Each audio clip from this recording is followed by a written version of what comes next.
Tell me what you want. That made me realize why I was feeling so awful. One, I don't think my body was ready for the stress of doing so many extended fasts so close to each other. And my body needed carbs to function properly, and I was depriving my body of those carbs. So I immediately just stopped doing the reset. I stopped fasting and I started eating high carb again. And I continued to do this until I got my period. There are so many things that happened during this time. Not only did I mess up my hormones, but I developed some really bad eating habits that even to this day I am struggling to break. So somewhere along the line, I got this idea that if I stopped eating by 6:30 every night, it was a guaranteed way to wake up with a flat stomach in the morning. The only problem with that is I started gorging myself until 6:30 to make sure that I wouldn't get hungry again until the next day when I could eat again. Well, in doing this, I defeated the whole purpose of what I was trying to achieve, which was a flat stomach in the morning. I would go to bed with such a full and bloated stomach. I woke up feeling bloated and having a stomach ache. But the problem was, that was a problem in itself. But the other problem that this created was I got used to just eating a bunch. I would sit in front of the TV from, I'm so embarrassed to say this, but from like 5 to 6:30 and just eat.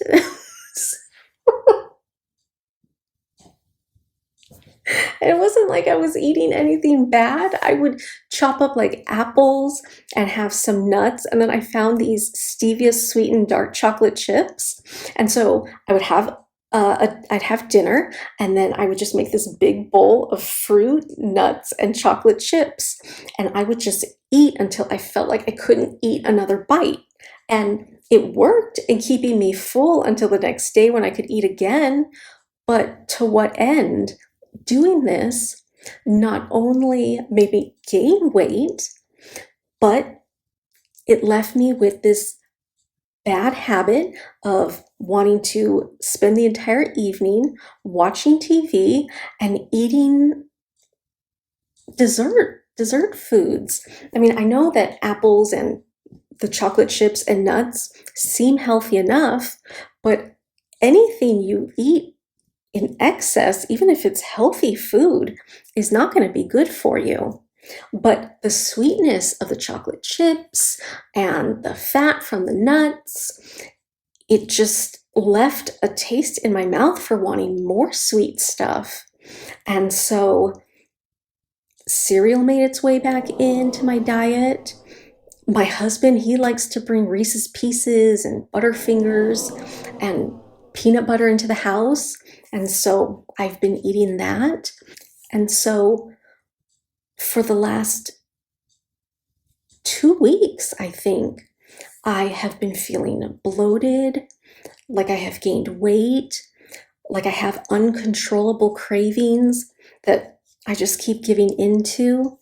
And when I start giving into my cravings and making poor food choices, it makes me concerned about gaining weight, which makes me constantly run to the mirror because I'm always checking my stomach to see, am I gaining weight? And then the problem with that is if I look in the mirror and don't like what I see, then yeah, I won't eat the things that I'm craving. So I'll feel like, oh no, April, you're gaining weight. You can't eat that. But then I just feel discouraged. And eventually that discouragement just leads to feeling like, what am I even trying to do this for? You know what? Give me the peanut butter. But if I look in the mirror and like what I see, then I feel like, actually, no. Then the enemy will tell me, look, you look so good. Your stomach is so flat. You can afford to eat that peanut butter. And I'm like, yeah, I can. And I do. And I wake up the next day running to the mirror to see, oh Lord, be merciful. Your mercies are new every morning. Let one of them be a flat stomach, even though I ate a whole jar of peanut butter last night. I'm laughing now, but it has been such a struggle these last 2 weeks. I feel so distant from God and like a slave to my cravings and to the mirror. I'm so unhappy with the choices that I have been making. And I look, and the enemy has been reminding me of my previous videos. April, you were living your best life. You were on fire for God. You and God were doing life together. What happened? What are you going to do now? How do you get out of this? And I didn't know. I felt like a fraud. Like, how can I sit there and portray to these women like I've just got it all together and me and God are, just like this. And now I'm in a place where I just got way ahead of God. God didn't tell me to deviate from the advanced reset and do that 36-hour fast, and then do the 24-hour fast, and then another 24-hour fast, and then gorge myself at night. And God didn't tell me to do any of those things. But because I wanted more results, I just decided, hey, God, I got this. I did really good on the first reset. I know what I'm doing this time. And I just kind of left God. He kept going straight, and I took a detour. Hasn't this ever been you? You're doing really well in some area of life, or maybe just life altogether. And it doesn't necessarily have to be with diet and food. Maybe you are doing really well at controlling negative thoughts. Maybe you are being very kind to your spouse. You're being very patient and loving toward him. Or maybe you're being really patient with your kids, with people at work. Maybe you've been really good at not gossiping or not saying unsavory words. Maybe you have limited your social media time or your online purchases. And then out of nowhere, you make one little compromise, and one compromise turns into another and another. And like I said, out of nowhere, God's going straight, and you have just ended up in a completely different direction. And if you're like me, that completely different direction just brings you right back to where you started. And that's what happened to me. I told God, I got this. I know what I'm doing. I was no longer involving him at night when I really needed him the most, because that's when I get tempted the most. I knew that I shouldn't be eating the way that I was, but I wanted to. And so instead of involving God, because I knew he would tell me not to, I just went my own way, did what I wanted, ate what I wanted, when I wanted. And now I feel like I'm at square one again. Like I just made a full circle. I went in a square or I went in a circle, either way. I'm right back to where I started. In fact, actually, I feel worse than when I started, because when I first started the reset, right after I had my surgery, I felt good about the way that I looked and the way that I was eating. I just wanted to try something new to maintain where I was.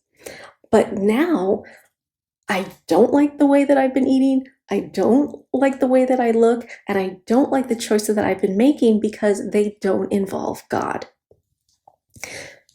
So I know I can't be the only one who has experienced this. And I feel like that was something the enemy kept reminding me of, that April, there are other women who have gone through this. What are you going to tell them to help them? What are you going to do that's going to help them when they're in this situation? And I know he wasn't telling me this so that I would actually come up with a way to help myself and help you. It was a way of keeping me discouraged and defeated. And for about 2 weeks, it worked. I kept asking God, like, what do you want me to learn from this? What do you want me to do? How do I get out of this? And I felt like I was just waiting on God. Are you ever going to answer me, Lord? Are you going to tell me what to do? And I sensed him because I was asking him again last night. Let's be honest. So last night I was supposed to stop eating by 7. That was my goal. Then it got pushed to 7:30. And then it got pushed to 8. I was like, okay, it's 8 o'clock. I have to stop eating. And then it was about 11:30 at night. No, it was about like 10 o'clock at night. I woke up with like a really intense sweet craving. I was like, no, I'm fasting. I don't want to break my fast. And I was able to go back to bed. But then about 11:30 came and I was like, okay, I am over this sugar craving. I'm just going to give in. My husband left some Butterfingers and Reese's peanut butter cups on the coffee table in the living room. I went and I ate one of each. And then I went back to bed. I fell asleep immediately, but then I woke up again like around 3, and I was just so irritated with myself that I had given in and broke my fast, which really isn't a big deal. But because I had already been making so many poor choices, this was just like the last straw. Even though it was something small, it just set me off. I could not fall back asleep. I was so irritated, so mad, so fed up. I wasn't mad at God because I know it wasn't his fault, but I was just venting to him my frustrations.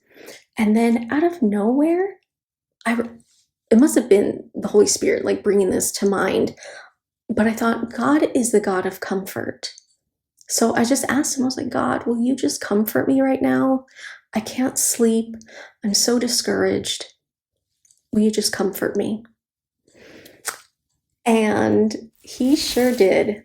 And so in that moment, when I asked God to comfort me, that is when my breakthrough came. And remember, a breakthrough is an important discovery or event that helps to improve a situation or provide an answer to a problem.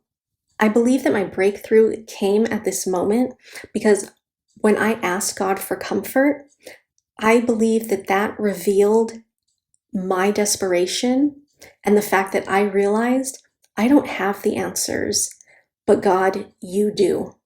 So will you just comfort me with the answers that I need right now? And so that's when he started to reveal to me the things that were preventing my breakthrough, the things that were keeping me separated from him. There were idols in my life that needed to be removed. And one of them is food, and one of them is TV. And doing them together is what is really holding me back. So if I want my breakthrough, if I want to achieve the results that I desire and become the woman God designed me to be, I'm going to have to get rid of these idols. Having any idol in your life is going to hold you back. If there is anyone or anything on the throne of your heart who is not God, then just prepare to struggle. So I was like I said, I was at a place of desperation where I was so fed up with myself and so tired of living in defeat. I said, Lord, whatever you want. If you want me to give up the TV and the food, whatever. What does that look like? Tell me and I will do it. And so if you are looking for a breakthrough, if you know that your story is not complete yet, I think that is when breakthrough comes. When you are desperate and humble enough to admit you don't have the answers, but you know that God does. And you are willing to do whatever he says in order to receive the answers that you need. But don't make the same mistake that I have made so many times. God, finding something that helped me maintain my weight that I could sustainably implement was an answer for me. Give it up, give it up, give it up, give it up for the love, For the love, for the love, for the